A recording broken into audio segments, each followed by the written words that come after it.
My dad, Bud, was a department manager at the JCPenney store here in Anchorage. And I never knew what his experience was of the 1964 Great Alaska Earthquake until a book came out recently called The Day the Trees Fell to the Ground. The quake was a 9.2 magnitude, which was the second largest recorded earthquake ever in history. It lasted 4 minutes, and for me as a 7-year-old, all I knew was I wanted my dad.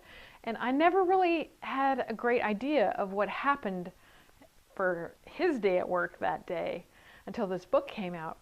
I was reading it, and it's a collection of stories. There's a story of one of my dad's coworkers there, Dale. And I could just hear Dale telling this story. All of a sudden, it sounds like a freight train coming through the store. We're on the 5th floor, and there are no windows, and the power goes out immediately, so it's pitch black in there. 3 of us go to a pillar there, and we hold on to it, and the floor is shaking and moving up and down this pillar, and everything's crashing all around us. Bud had jumped underneath a desk, like we were told we were supposed to do. And it was pitch black, and it was just really, really loud. You can't imagine how loud it was. And pitch black. And it seemed like it was going forever. But all of a sudden, it was light. And this is downtown. We could see Cook Inlet from the 5th floor. A wall had crashed to the ground. The floor is still buckling, and the desk that Bud's under is inching towards the edge. We're all yelling, "Get out! Get out!" But apparently he was frozen in fear. And all of a sudden, nothing. It was so quiet for a couple of seconds. And then Bud jumps up out from underneath that desk. We all go running over towards the door, which now we had to actually lift up to get out.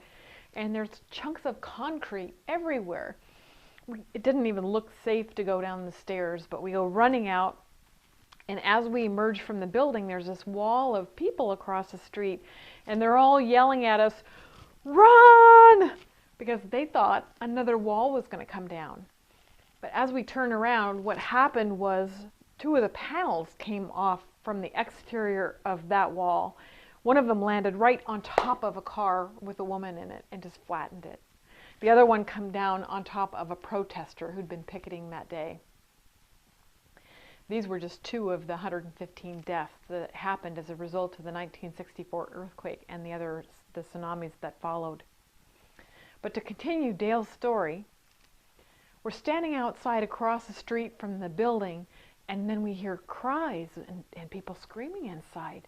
So Bud and I look at each other and go back into the building, and we looked all over, and we finally eliminated it to the elevator. So we're on the 2nd floor, and we pried it open. We were able to get the hatch on the top of the elevator open, and we were able to bring these 3 teenagers out who had been stuck in the elevator. I'm reading this story, and I'm going, oh my God, I had no idea that my dad and Dale had this experience during the earthquake. So I called my dad up. I was like, "What is this? I never heard this story." And he's just like, I didn't want to worry my family. It's nothing.